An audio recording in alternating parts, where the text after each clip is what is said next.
प्यारे जरा तुम सुदामा रघुराम प्यारे जरा तुम सुदामा खुशी का समा तेरे करीब गया है खुशी का समा तेरे करीब गया है अरे द्वार पालो कन्हैया से कह दो अरे द्वार पालो कन्हैया से कह दो सुदामा करीब गया है सुदामा करीब गया है इधर पे सुदामा करीब गया है इधर पे सुदामा करीब गया है।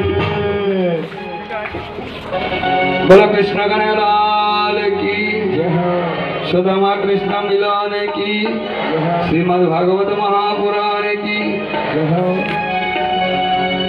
सुदामा चलते चलते जब द्वारका में पहुंचे तब भगवान श्री कृष्ण ने सुदामा को अपने आंखों की आंसुओं से चरण धोए और भगवान ने जैसे राजाओं को सम्मान करते हैं भगवान श्री कृष्ण ने सुदामा को अपने सिंहासन में बैठा कर सुदामा को पूजन किया कि सुदामा तुम सुदामा के पैरों में कांटा चुभ रहे थे भगवान ने क्या किया दांत से उस कांटे को खोला सुदामा के चरण पकड़ के भगवान ने बहुत रोया। देखो सुदामा इतने दुख पा रहा था संसार में बच्चे को लेकर लेकिन आज तक मुझसे कुछ मांगा नहीं और इतने दुख में जीवन इसको बीता वो कभी भगवान से जब जिसका मित्र इस दुनिया के राजा है वो मांगे क्या नहीं मिलता है लेकिन उसको मालूम है ऐसे बेहाल बेवाइन सोपक कंटक जाली लगे पुन जोई ऐसे महान बेवाइन सोपक कंटक जाली लगे पुन जोई आई महादुख पायो सका तुम आए दिन कोए हाय महादुख पायो सका तुम आए दिन कोए देखी सुदामा की दीन दशा देखी सुदामा की दीन दशा करुणा कर के करुणा रोए पानी पराती को हाथ छुओने के जल सुपर धोए पानी पराती को हाथ छुओने के जल सुपर धोए। भगवान श्री कृष्ण ने रोते रोते था सुदामा के चरण धोए हे सुदामा तुम इतने कष्ट पा रहे थे लेकिन कभी एक बार भी मुझसे कहते मने मन अगर कहते तो तुमको मैं अपने सारे सर्वस्व तुम्हें नौछावर कर देता लेकिन नहीं सुदामा को मालूम है इस संसार क्षणभंगुर संसार है ये शरीर क्षणभंगुर है इसको पतन होना है ये दुख सुख क्या शरीर के लिए तो होता है किसी को 1000 रुपए है वो समझता है मैं तो दुखी हूँ किसी को लाख है उसको देखता है कि देखो वो बड़ा है मैं छोटा हूँ तो दुख सुख क्या खुद बनाता है सुदामा को ये मालूम था कि ये मुझे दुखी नहीं होना है मुझे ठाकुर जी के धीरे धीरे आइए सुदामा जी को पंडित जी सुदामा जी को आप नीचे सुदामा को आप लोग का सभा करने के लिए एक एक करके आइए बहुत आइए प्रॉब्लम होगा है ना सुदामा जी को आप सब नीचे रहिए वही पूजन होगा सुदामा जी को नीचे लेके आ रहा हूँ आप नीचे आए वही सही रहेगा वहाँ से जगह कम है आप सभी सुदामा जी को जो भी अर्पण करते पूजन करते भाव आप सुदामा जी को अर्पण करिए सुदामा जी को थोड़ा नीचे जाइए कुर्सी में बैठा तो भगवान श्री कृष्ण ने सुदामा की चरण पकड़ के बहुत रोए तो इधर रुक्मिणी अष्टपाठ रानियाँ और जितने 16,108 सब ने आशंका हो गई देखो ये कैसे ब्राह्मण आ गए आज कृष्ण ने इनके चरण धो रहे। निश्चय ये कोई ठाकुर जी के प्रिय पात्र होगा, हमारे कृष्ण के कोई प्रिय पात्र होगा, तभी आज ठाकुर जी ने इनको सेवा इस प्रकार से कर रहे हैं। तो सबको बोला तुम सब प्रणाम करो, सुदामा की सेवा करो। तो सबने क्या किया, प्रणाम करने। मैं रुक्मिणी हूँ, आपको प्रणाम करती हूँ। सौभाग्यवती हो, मैं जाम्बवती हूँ, आपको प्रणाम करती हूँ। सौभाग्यवती हो, मैं सत्यभामा हूँ, आपको प्रणाम करती हूँ। सौभाग्यवती हो। तो ऐसे इस प्रकार से सबको आशीर्वाद देते देते बहुत सारे आशीर्वाद दिया, अभी खत्म ही नहीं हो रहा। तो सुदामा ने बोला, प्रभु तुमने पूरा जोनाई गांववासी जितने बहने हैं सबको बुला लिया। अब मैं देखो ऐसे थके हारे हूँ, इनको आशीर्वाद देते देते मैं थक जा रहा हूँ। कह रहे ये कोई जोनाई वासी नहीं, ये तुम्हारे सब घर के, तुम्हारी बहू है। तो भगवान ने बोला बहू मतलब क्या है? कह रही ये सब अपने घर के हैं। तो कह रहे तुमने शादी कर लिया तेरे ने, और मुझे संवाद भी नहीं दिया। तो भगवान ने बोला, देख सुदामा, मैंने शादी जो किया ये तो कहीं से छीन के लेके आया, कहीं से उठा के ले आया, कहीं से भागा के ले आया। हाँ, ये तो लड़ाई करके ले आया इस प्रकार से। और उसमें तुम हो तो एक आध गोला तुम पे भी गिरता। तो ये तो हम ऐसे आम शादी जैसे नहीं किया, ऐसे किया। तो तुमने भी शादी कर लिया। हाँ प्रभु, करने का इच्छा नहीं था, माँ बाप ने जबरदस्ती करा दिया। फिर क्या हुआ? तो भाभी जी ने तो मेरे लिए कुछ भेजा होंगे। भाभी जी ने, हाँ प्रभु कुछ क्या भेजा? आप सुदामा सोच रहा है, अब ये कैसे कहेंगे, इतने राजा है रानियाँ है, इनके सामने कहने में शर्म आ रहा था, ये कैसे कहे। तो भगवान ने ऐसे आँख में दबा के रखा चावल की पुतली को। तो कृष्ण ने समझ गए कि इसकी आँख में कुछ, हाथ के नीचे कुछ दबा रखा है क्या चीज। तब भगवान श्री कृष्ण ने क्या, सुदामा के हाथ को यूं ऊपर किया तो चावल की बोतली नीचे गिर गया। तो सुदामा ने क्या किया, सुदामा ने क्या किया, तो अरे कन्हैया ये कच्ची चावल तो मत खाइयो, तेरे पेट खराब हो जाए। प्रेम के भूखे प्रेम के तंगुल, प्रेम के भावु सिखाने लगे हैं। प्रेम के भूखे प्रेम के तंगुल, प्रेम के भावु सिखाने लगे हैं। कंदोल के दानों में दीनता एक दरिद्र चबाने लगे हैं। कंदोल के दानों में दीनता एक दरिद्र चबाने लगे हैं। एक एक मुट्ठी में एक एक लोग, एक एक मुट्ठी में एक एक लोग सुदामा के भाग में जाने लगे हैं। त्रिभुवन पति देखे उदारता, तीनों लोग थर्राने लगे हैं। त्रिभुवन पति देखे उदारता, तीनों लोग थर्राने लगे हैं। भगवान श्री कृष्ण ने क्या किया, सुदामा का एक नहीं सुनी। भगवान श्री कृष्ण ने एक मुट्ठी चावल खा के और मनी मन की स्वर्ग के जितने ऐश्वर्य है सुदामा को मैंने दे दिया। दूसरी मुट्ठी भगवान श्री कृष्ण ने लिया, लेके वैकुंठी के जितने ऐश्वर्य है सुदामा को। पहली मुट्ठी लेते प्रभु ने स्वर्ग सुदामा के नाम किया है। पहली मुट्ठी लेते प्रभु ने स्वर्ग सुदामा के नाम किया है। दूसरी मुट्ठी लेते प्रभु ने पृथ्वी लोगों को सौंप दिया है। दूसरी मुट्ठी लेते प्रभु ने पृथ्वी लोगों को सौंप दिया किया है, तीसरी मुट्ठी में देने लगे, तीसरी मुट्ठी में देने लगे।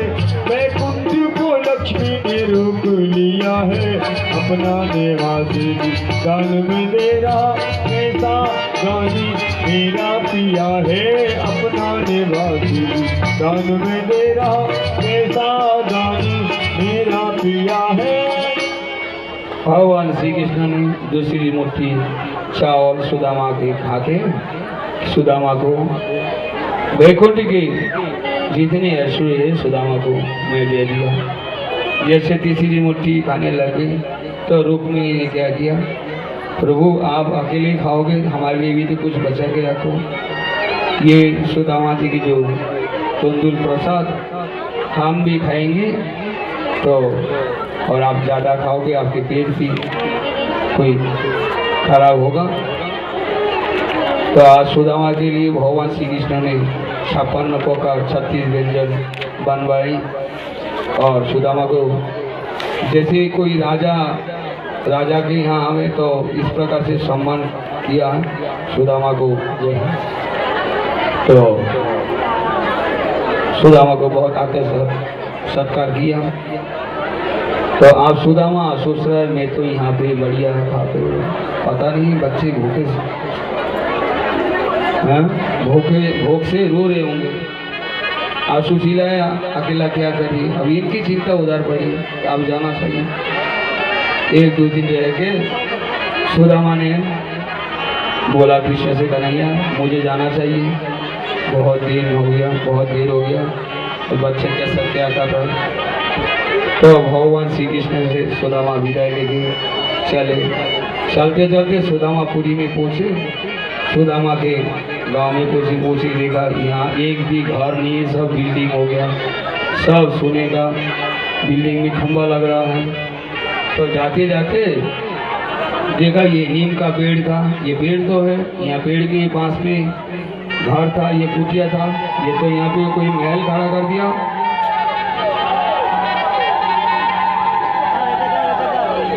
तो सुदामा ने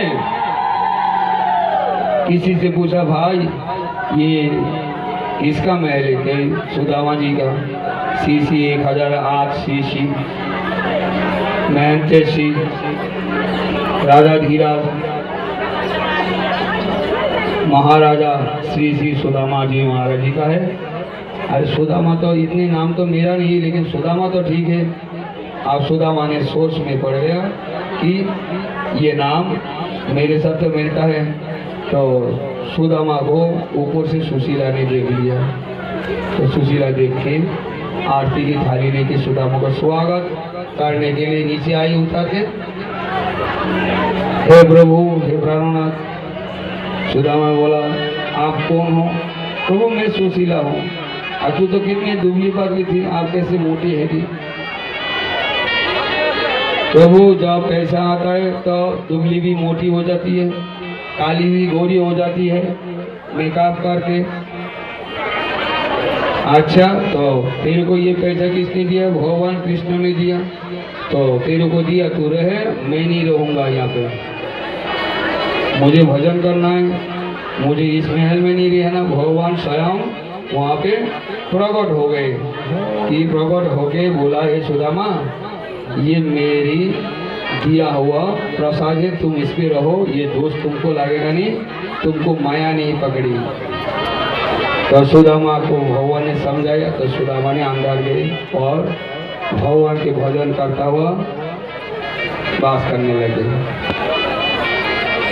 इधर क्या हुआ, शाम्बो एक दिन साधु संतों के बीच में गए। जाके शाम्बो ने बोला, ये बाबा लोग साधु महात्मा जो है, ये तो ऐसा ही बेकार किसी के यहाँ चला जाता है, भंडारा खाता है और दक्षिणा गिनता है। इसको कुछ आता भी है क्या कुछ? तो इनका आज परीक्षा लेंगे। शाम्बो क्या किया, औरत की कपड़ा पहन के, साड़ी ब्लाउज पहन के, कोई लेडीज की लड़की की ड्रेस बना के साधु के पास गए। जाके बोला, बाबा देखो ये औरत गर्भवती है, इसके पेट में क्या होगा? तो साधु ने समझ लिया कृष्ण के ये नाती है संभव, तो ये हमसे मजाक कर रहे थे, जाओ बच्चे जाओ, या मजाक मत किया करो। तो नहीं बाबा, तुम सचमुच बाबा हो तो बताओ। तो साधु ने क्या क्या क्रोध में आके, क्रोध की मुसीबत होके क्या क्या बोला, इसके ना लड़का होगा ना लड़की होगा, इसके पेट में एक मूसल होगा जो यदुवंश को, तुम्हारे कुल को नाश करेगा। आप तो सब घबरा गए, बताओ ये तो खेले खेले श्राप ले लिया हम लोगों ने। आप भय के मारे कांपता हुआ ये पेट में से कपड़ा खोला, देखा पेट में एक मूसल है। अब ये मूसल लेके गया, उग्रसेन को बोला कि ये क्या किया जाए। उग्रसेन ने बोला इसको खींच के खत्म कर दो, समुद्र किनारे में खींच के क्या इसे खत्म कर दिया। उसी की झांक से पेड़ का नामक घास पैदा हो गया।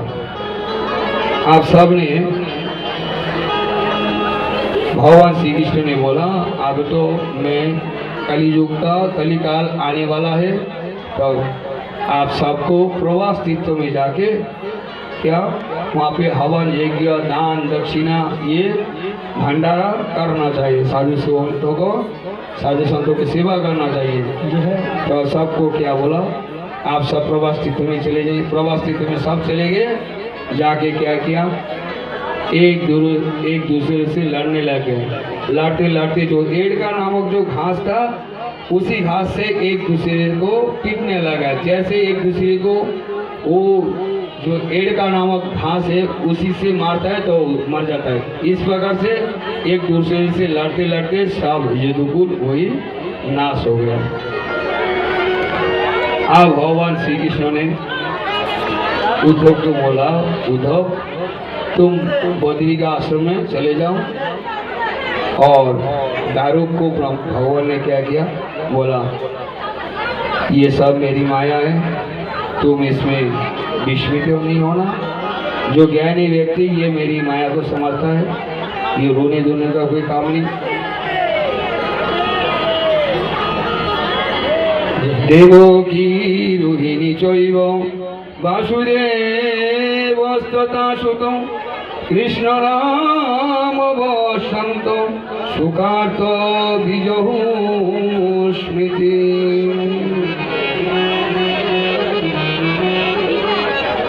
देवो की रोहिणी अपने पुत्रों कृष्ण और बलराम को ना देख के रोने लगे। तो भगवान बलराम ने क्या किया है, समुद्र में समाधि ले लिया। और भगवान श्री कृष्ण ने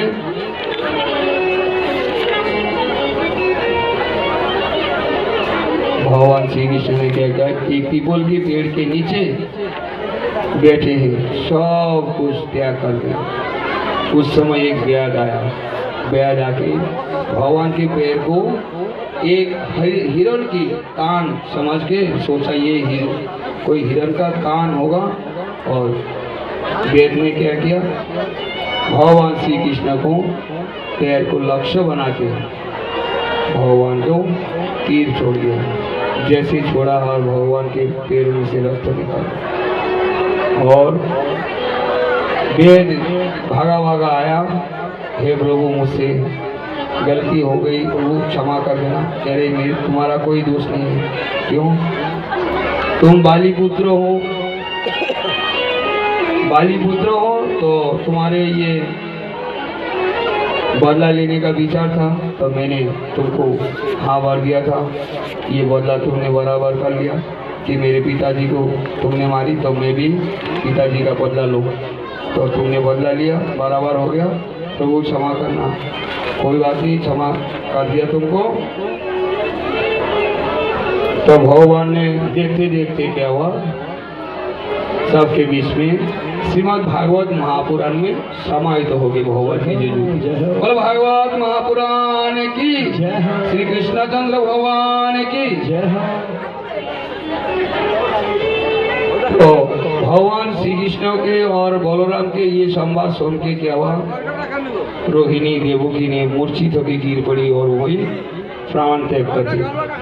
इनकी शरीर से पांव छूट गई। माता बहनों से प्रार्थना करके बैठ जाए। राधे राधे। शांति का दान दें। माता बहनें शांति बनाएं। Keep silent. कृपया अपना अपना स्थान पर ग्रहण करके बैठे। Please keep silent. कथा आगे और सुने। महाराज जी कथा सुना रहे हैं आपको। फिर आधा घंटे बाद महाराज जी का व्यास गद्दी का पूजन होगा। आप सभी को ऊपर आना होगा मंच पर। महाराज जी का पूजन तिलक करेंगे। व्यास विदाई होगी। हाँ। सुखदेव ने परीक्षित महाराज को बोला, हे परीक्षित महाराज, तुमने तो बहुत प्रश्न किया मुझसे, लेकिन आप तुमसे मैं एक प्रश्न करूंगा, मेरी ये प्रश्न का जवाब देना। आप बताओ, क्या तुम्हारे अंदर ये बुद्धि है कि तुम मरोगे? तो परीक्षित महाराज ने सुखदेव गोस्वामी ने बोला, हे प्रभु, आपके कृपा से मैं इतने मेरे अंदर जो अज्ञान था, जो काली माँ जो थी वो नाश हो गई है। आप प्रभु, मेरा जन्म ही नहीं हुआ तो मैं मरूंगा कैसे? जन्म तो इस शरीर का होता है और मृत्यु भी इस शरीर का होता है, ना कि मेरा होता है। चलो बेटा, बढ़िया आशीर्वाद तुम्हारे लिए। तुमको तक्षक के 100 तक्षक भी आए, कुछ भी नहीं कर पाया। ये कह के सुखदेव ने ये समझाया, देखो किसी का सपने में सिर काट जाता है, वो सपने में भयभीत हो जाता है, लेकिन जब जागता है देखता है, अरे मैं तो ये सपना देख रहा था, ये मेरा सिर काटा नहीं। तो इस प्रकार से ये जीव का शरीर जब शरीर के साथ ये होता है, शरीर मरता है, शरीर जन्म लेता है, ना कोई मरता है ना कोई जन्म लेता है, ये शरीर का जन्म होता है। तो परीक्षित महाराज को परम गति लाभ हो गई। परीक्षित महाराज को तक्षक आए, तक्षक ने परीक्षित की जो ये पंचभौतिक शरीर है उस शरीर को जला के राख कर दी, लेकिन परीक्षित तो पहले ही भगवान के श्री कृष्ण के चरणों कमलों में इतना आत्मा पहुंच गई। तो ये शरीर को जलाया और इधर एक ब्राह्मण भी आया। ये बहुत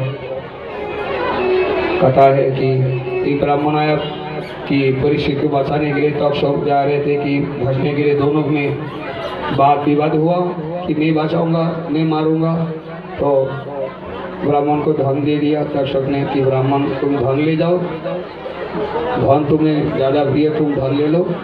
तो धन दे के इसको वापिस कर दिया। तक्षक आके परीक्षित को मार दिया, परीक्षित के शरीर को। आप परीक्षित को जब मृत्यु हो गए, परीक्षित परम धाम प्राप्त हो गए परीक्षित का, तो जन्मेजय को खबर मिले। जन्मेजय ने सर्पोयज्ञ शुरू किया। सर्पोयज्ञ करते हुए क्या इस दुनिया के जितनी भी सर्पों सबको आहुति देने लग गया, और सब सर्पों आके कुंडों में आके जलने लग गए।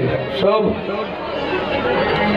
हाहाकार करने लग गए कि ये कैसे होगा। परीक्षित की बेटा जो है जन्मेजय, ये सर्पोयज्ञ से सर्पों को ये नाश कर रहा है। अब मेरे यज्ञ की जो हवन करता है ब्राह्मणों को बोला जन्मेजय ने, तो तक्षक क्यों नहीं आ रहा है? कह रहे तक्षक तो छुपे हुए कहाँ पे? इंद्र के सिंहासन पे छुपे हुए। तो इंद्र को समझ ले आओ, इसमें डाल दो। अब जैसे ये बात कही तो इंद्र के आसन भी क्या आने लग गया। तो ब्रह्मा ने आया, ब्रह्मा के बोला जन्मेजय, ये तुम्हारे पिताजी का परम गति प्राप्त हो गए और तुम क्यों इनके इसको ये जो महिमा को तुम खंडित कर रहे हो, ये अच्छी बात नहीं। तो ब्रह्मा ने आके भी जन्मेजय को समझाया। समझाने के बाद जन्मेजय ने ये सर्पोयज्ञ को बंद कर दिया। तो सब ने जन्मेजय को आशीर्वाद दिया।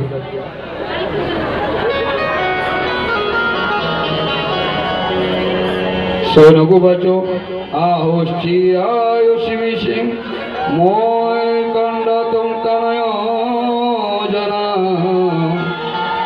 यकल्पन्ति उर्वरितो जेनो ग्रस्तमिदं जगत सा। ये सारे जगत जब प्रलय काल में ये दुनिया इस जगत जो है सब पानी में डूब गई। उस समय मार्कंडेय ऋषि जो है जिंदा था, तो इनको ये तो चिरजीवी है, ये कभी मरता नहीं।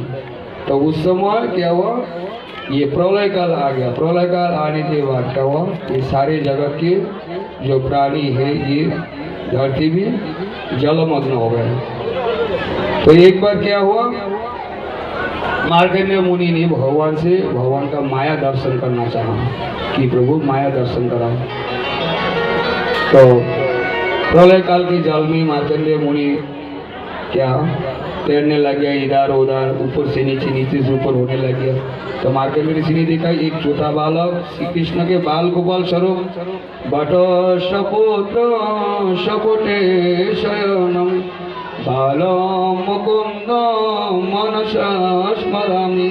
बाल गोपाल रूप भगवान श्री कृष्ण के एक बट की पत्ते में भगवान सो के आपने पैर की जो अंगुष्ठ उसको चूसने लगे।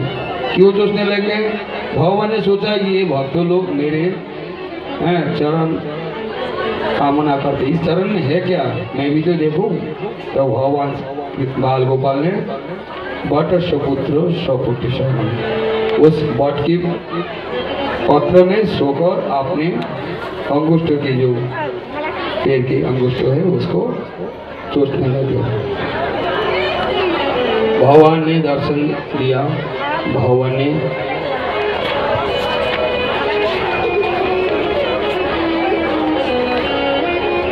भगवान क्या हुआ, अब सुनो मुनि ने ये जो भागवत की जो ये हाँ माता बहनों से प्रार्थना है, कृपया भगवान का पूजन करके सुदामा जी महाराज का ब्राह्मण का पूजन करते हुए अपने अपने स्थान पर थोड़ा सा बैठ जाएं, ध्यान से सुनने कथा। उसके बाद महाराज जी का व्यास जी का सुखदेव भगवान का पूजन होगा।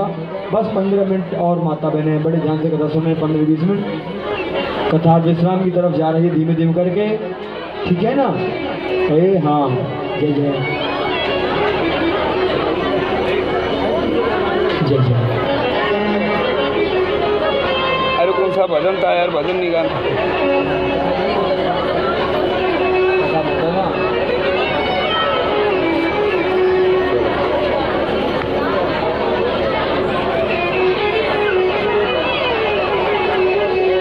बहुत सोतो गोस्वामी अब क्या सोनोकाटी ऋषि को अब ये भागवत के जो शुरू से एंड तक प्रथम स्कंद से 12 स्कंद तक जो विषय वस्तु वो सुनाए जा रहे हैं। आप सभी को बिल्कुल थोड़ा शांति बना के बैठना है, ध्यान से सुनना है। हाँ, जो इस कथा को ध्यान से सुनेंगे माता बहने उनको 7 दिन की कथा का पुण्य प्राप्त होगा। बस 15-20 मिनट जो महाराज जी वो कथा कर रहे हैं इसको बड़े ध्यान से सुने। श्रीमद् भागवत भगवान की पुनरावृत्ति कर रहे हैं महाराज जी। परम श्रद्धेय परम पूज्य श्रीधाम वृंदावन से आए हुए महाराज श्री माधवदास महाराज। आइए माता बहनों अब कथा का सार आपको